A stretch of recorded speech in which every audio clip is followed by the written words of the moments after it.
إلهي بزنته لنكا مران منجدون انداوك أسجلين ليازو جمل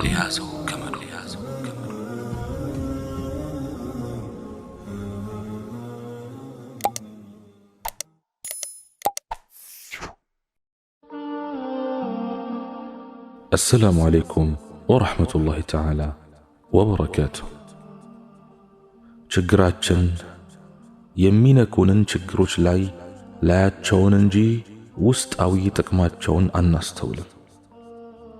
የመከራ መጥፎ ጎኑን እንጂ በጎ ጎኑን አንመለከትም። በእኛ በሰው ልጆች ላይም አላህ ስብሓንሁ ወተዓላ የሚያደርገውን ፍትሃዊነትና እዝነት አንገነዘብም። ችግር የአላህን ኃያልነት የእኛን ደካማነት አሳየን እንጂ ምን አደረግን? ነገሮች በአላህ እንጂ በእኛ ፈቃድ እንደማይሆኑ አብራራልን እንጂ ምን በደለን? ችግር ራሱ ምን እንደሆነ አስተማረን። ችግርን በችግረኞች ቦታ ሆነን እንድናይ እድል ሰጠን። በዚህም የሰዎች ችግር ሊገባን ቻለ። አላህ ስብሓንሁ ወተዓላ ሁሌም ስለሱ መልካም ነገር እንድናስብ ይፈልጋል። ተፋኡል ወይም ሑስኑ ظን ልንለው እንችላለን። እይታን ማደፍረስ፣ መጥፎ ማሰብና ማሟረት ነገሮችን ያወሳስባል፣ ኸይር የለውም ወዳጄ። እኛ ሙስሊሞች በአላህ ጉዳይ ላይ የጠራ አቋም ነው ያለን፣ ብዥታ የለብንም። ሁሌም ከፈጠረን ጌታ መልካምን ነገር እንጠብቃለን። አላህ መልካም ነው። መልካም ነገር ሁሉ ከሱ ነው። መልካም ነገሮችን እንጂ ከሱ አንጠብቅም፣ አንመኝም። ከጠበቁት ቦታ የሚታጣው ሰው ነው። ጠብቁኝ ብሎ የማይቀረው አላህ ብቻ ነው።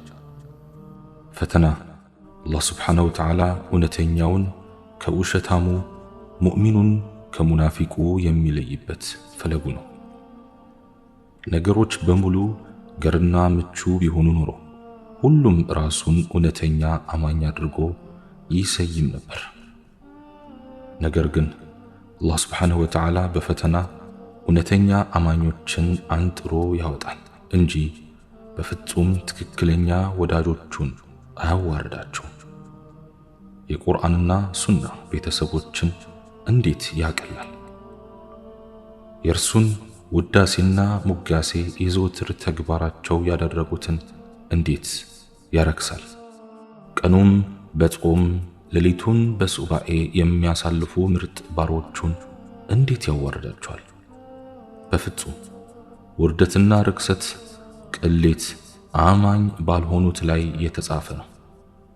አላህ የሚያዋርደው ጠላቶቹንና ሕግጋቱን የሚዋጉትን፣ ቁርአንን የማያውቁትን፣ መስጂድ የማይገቡትን፣ ሰላት የማይሰግዱትን፣ ሱና የማይተገብሩትን፣ የአላህን ቃል ኪዳን የማይጠብቁትን ነው።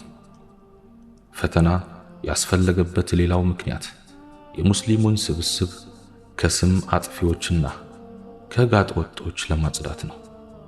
የሷሊሖች ስብዕና መጠልሸት፣ የምርጥ ዱዓትና ዓሊሞች ስም መጥፋት የሚያስደስታቸውና የሚወዱ እነማን እንደሆኑ የሚታወቀው በሚከሰት ፈተና ነው። إن الذين يحبون أن تشيع الفاحشة في الذين آمنوا لهم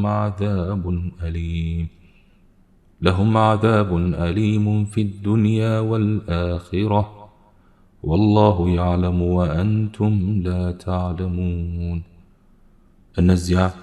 በእነዚያ ባመኑት ሰዎች ውስጥ መጥፎ ወሬ እንድትስፋፋ የሚወዱ ለነሱ በቅርቢቱም በመጨረሻይቱም ዓለም አሳማሚ ቅጣት አላቸው።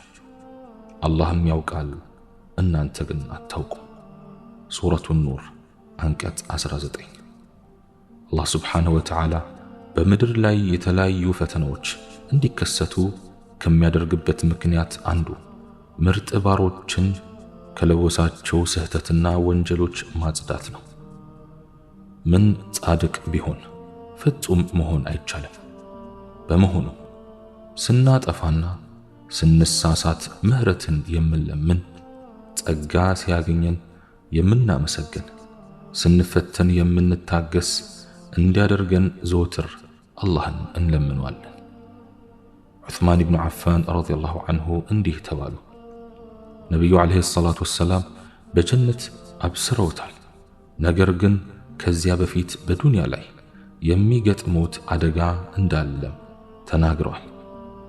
ዑስማን ይህን ዜና ሲሰሙ አደጋውን በትዕግስት ለማሳለፍ በአላህ እታገዛለሁ ነበር ያሉት።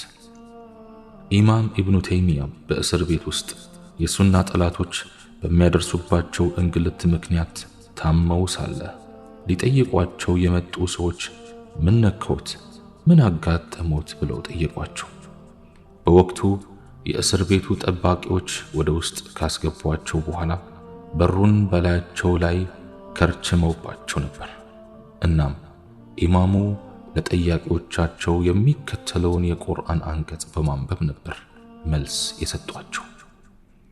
فضرب بينهم بسور له باب باطنه فيه الرحمة وظاهره من قبله العذاب በመካከላቸውም ለእርሱ ደጃፍ ባለው አጥር ይከለላል። ግቢው በውስጡ ችሮታ ገነት ያለበት፣ ውጩም ከበኩሉ ስቃይ እሳት ያለበት የሆነ ደጃፍ ባለው አጥር። ሱረቱል ሐዲድ አንቀጽ 13።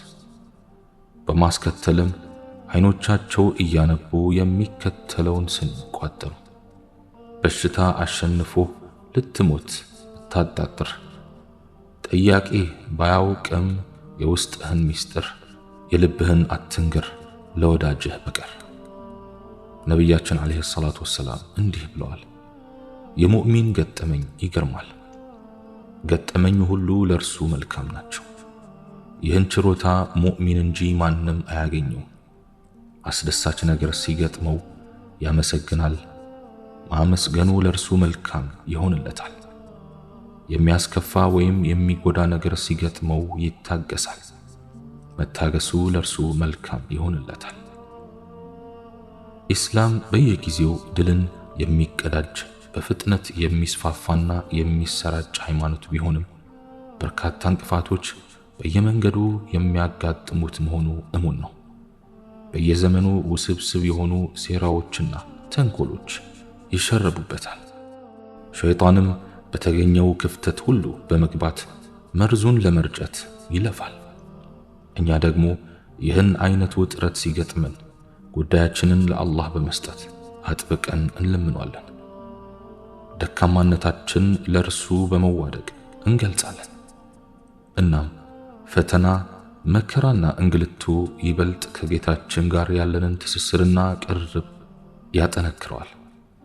ሌላው የፈተና አስፈላጊነት የኢስላም ጠላቶችና ሴራዎቻቸው የሚጋለጡበት መሆኑ የጠላት ተንኮል በአንድ አቅጣጫ የተገደበ እንዳልሆነ ማሰር፣ መግረፍ፣ መግደል፣ ከሀገር ማባረር፣ ስም ማጥፋት፣ የሐሰትና የአሉባልታ ወሬዎችን ማሰራጨት ወዘተ የጠላት ሴራዎች እንደሆኑ፣ ነገር ግን ሁሉም በስተመጨረሻ እንደሚከስሙ በተግባር ያስተምራል። አላህ ስብሓነሁ ወተዓላ ምን ይላል? فأما الزبد فيذهب جفاء وأما ما ينفع الناس فيمكث في الأرض الله ለእውነትና ለውሸት ምሳሌን ያደርጋል። ኩረፋቱማ ግብስብስ ሆኖ ይጠፋል፣ ለሰዎች የሚጠቅመውማ በምድር ላይ ይቆያል። ሱረቱ ራዕድ አንቀጽ 17። ከፈተና መከሰት የምንማረው አንዱ ቁም ነገር ባሮች አዳልጧቸው ከወደቁበት አዘቅት በአዲስ መንፈስና ሞራል እንዲታገሉ የሚያደርግ መሆኑ ነው። በአላህ ስብሓንሁ ወተዓላ እርዳታ ፈተናውን በብቃት የሚወጣ ድክመቶቹን በማስተካከልና ችግሮቹን በማረም ትግሉን ይቀጥላል። እኛ የሚጠበቅብን ዲናችን ድል እንዲጎናጸፍ በምንችለው ሁሉ በገንዘባችን፣ በነፍሳችን፣ በንግግር አስተዋጽኦ ማድረግ ብቻ ነው። ውጤቱ በአላህ እጅ ነው። አላህ ስብሓነሁ ወተዓላ ምን ይላል? ኢን ተኩኑ ተዕለሙነ ፈኢነሁም የዕለሙነ ከማ ተዕለሙን ወተርጁነ ሚነላሂ ማ ላ የርጁን። የምትታመሙ ብትሆኑ እናንተ እንደምትታመሙ እነሱም ይታመማሉ፣ የማይከጅሉትንም ከአላህ ትከጅላላችሁ። ሱረቱ ኒሳ አንቀጽ 104።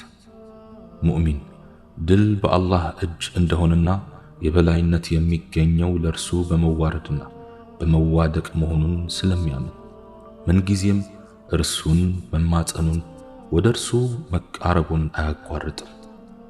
ሁኔታዎች በተመቻቹለት አጋጣሚ ሁሉ ለክፉ ቀን የሚሆነውን መስመር በመዘርጋት ከጌታው ጋር ይገናኛል። በኢማሙ ትርሚዚ ዘገባ ነቢዩ ዓለይሂ ሰላቱ ወሰላም ለዓብዱላህ ኢብኑ ዓባስ ረዲየላሁ ዐንሁ እንዲህ በማለት እንደመከሯቸው ተዘግቧል። አላህን ጠብቀው ይጠብቅሃልና፣ አላህን ጠብቀው ከበፊት ለፊትህ ታገኘዋለህ። በምቾት ጊዜ አላህ ዘንድ ተዋወቅ፣ በችግር ጊዜ እሱ ያስታውሳል። ስትጠይቅ አላህን ብቻ ጠይቅ፣ እገዛን ስትሻ በአላህ ብቻ ታገስ። ፍጥረት ዓለሙ በጠቅላላ አንተን በሆነ ነገር ለመጉዳት ቢያሴሩና ቢስማሙ አላህ አንተን እንደሚጎዳህ መጀመሪያውኑ በወሰነው ነገር እንጂ ሊጎዳህ እንደማይችሉ እወቅ። በአንጻሩ አንተን በሆነ ነገር ለመጥቀም ቢሰባሰቡና ቢስማሙ አላህ አንተን እንደሚጠቅምህ መጀመሪያውኑ በወሰነው ነገር እንጂ ሊጠቅሙ አይችሉም። የአላህ ውሳኔ የተጻፈባት ብዕር ከመጽሐፍ ታገኛለች፣ የተጻፈባት ሰሌዳም ደርቃለች። ትርሚዚ ዘግቦታል። አንድ ባሪያ ላኢላሃ ኢላላህ በውስጡ መስረጹ የሚታወቀው ፈተና ሲገጥመው መከራ ሲደርስበት ነው። በመሆኑ የተውሂድ እውነተኛ ገጽታ የቁርጥ ቀን ይለያል፣ ጎልቶ ይታያል።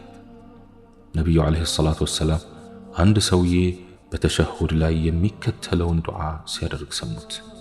اللهم إني أسألك بأن لك الحمد لا إله إلا أنت وحدك لا شريك لك المنان يا بديع السماوات والأرض يا ذا الجلال والإكرام يا حي يا قيوم إني أسألك الجنة وأعوذ بك من النار. أملاكي هوي مزغانا لأنت يتقبى كانت بستقر ليلا أملاك يلله بتشنيا بيتي يلله ሰማያትና ምድርን ያለ አንዳች ቅድመ ምሳሌ ያስገኘ የግርማና የክብር ባለቤት ሕያው ሁሉን አስተናባሪ በመሆንህ እለምንሃለሁ፣ ጀነትን እጠይቅሃለሁ፣ ከእሳት በአንተ እጠበቃለሁ። ከዚያም እንዲህ አሉ፣ በምን ዱዓ እንዳደረገ አውቃችኋልን ብለው በስፍራው ለነበሩ ሱሐቦች ይጠይቋቸዋል። አላህና መልእክተኛው ያውቃሉ በማለት መለሱ። የአላህ መልእክተኛም ነፍሴ በእጁ በሆነው አምላኬ እምላለሁ፣ በእርግጥ እሱ አላህን በተከበረው ስሙ ለምኗል።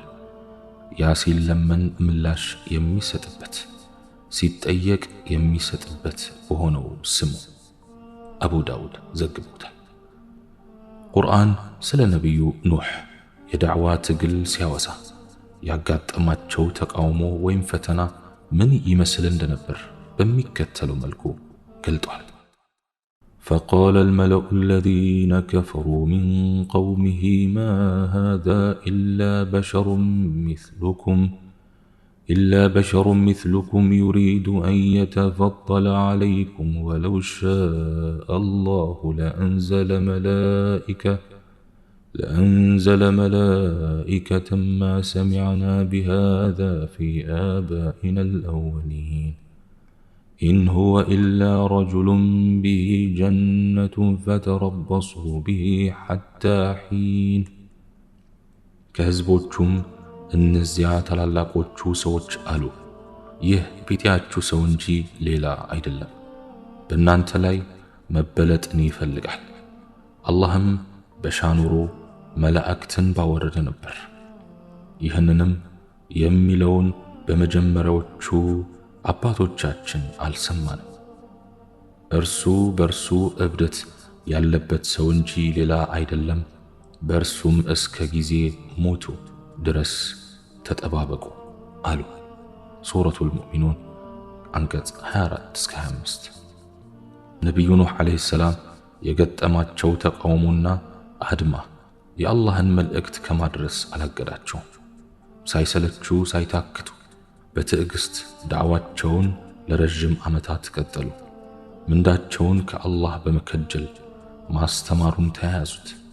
በመጨረሻም የህዝቦቻቸው ተቃውሞ በእሳቸውና በሚያደርጉት ዳዕዋ ላይ ድንበር በማለፉና ቅጥ በማጣቱ እጃቸውን ወደ አላህ ዘርግተው ዱዓ አደረጉ።